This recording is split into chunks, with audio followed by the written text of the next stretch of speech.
thank you for joining us. You offer a very insightful presentation here at the Foundation about innovation for social progress. And based on that presentation, I wanted to follow up with a few questions to get your insights. The first question is, can current innovation ecosystems help tackle the most pressing problems that we have in society today? Oh, well, thank you so much.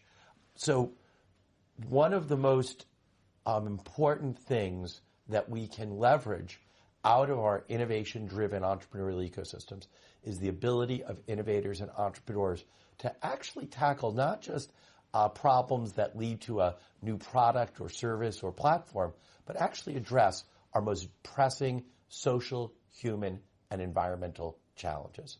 So one of the things that we talk about, one of the things that we've been trying to talk about is really in what situations have we seen the ability of startups, of innovators, of new technology to really move the ball forward, to really change the game, change the equilibrium that allows us to really tackle those tremendous problems. So for example, in the area of health and medicine, it was actually two startups, Moderna and BioNTech, that have proved so influential in bringing vaccines that have allowed us to at least alleviate COVID-19. In areas such as information and communications, we're ever more connected. We're creating new ways of communicating with each other. Of course, that comes with challenges of misinformation, of challenges of censorship. But even within that, we see startups and innovators are taking the lead in really reshaping what's possible. There are other areas that are maybe also on our agenda, that our social progress agenda, that are a little bit more distant from where we see startups and innovators focusing. For example, we all know that we need to build a more inclusive society and a more tolerant society. We need to ensure preservation of our personal rights and our ability to make personal choices. At least so far, while innovators and entrepreneurs are working on those problems, they haven't sufficiently scaled to really be the driving force for change in those most critical areas. Scott, thank you for that insightful answer. So then, you mentioned Moderna. How, more broadly, how can startups contribute to social progress? Right. Well, the most important piece of understanding the role that startups play in really not simply building out a successful business, which is, of course, incredibly important.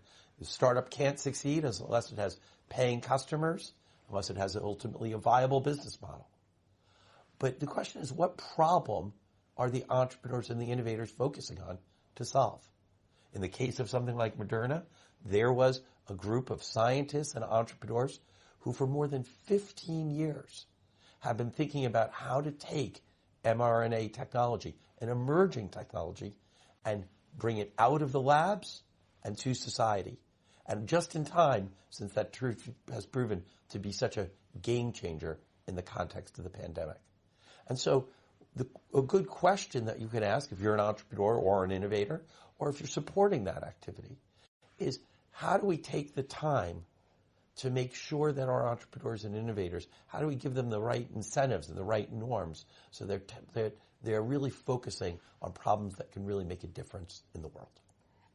Among the many social progress dimensions, are there some dimensions where startups are being more successful than others? So I think that, once again, we see it really important that there are some, even almost, not even sectors, but areas of social progress, health, information and communications, even areas like housing, where startups and innovation have been really important to addressing a lot of our challenges. There are other areas, even personal safety, creating a reasonable environment for sanitation in our cities, and once again, those areas of inclusion and tolerance, where there's still a big gap between how important the problems are and, once again, what we're seeing in the data in terms of whether or not whether or not startups are making a difference. So an opportunity there for startups in this area of inclusion. Yep. So I wanted to change a little bit the focus of our dialogue. You are a very successful professor at MIT Sloan, and you have developed a whole new curriculum to teach entrepreneurial strategy. So what will be the advice that you will give to Spanish startups to successfully scale up? No, thank you so much. So one of the passions that I bring is really thinking about how we can help entrepreneurs realize their own goals and their own purpose in really building out and scaling the ventures that they found. And at the core of that is centering yourself on what are the most critical choices you need to make. In other words, after you have that idea that you think might go a bunch of different ways, how do you surface those possibilities?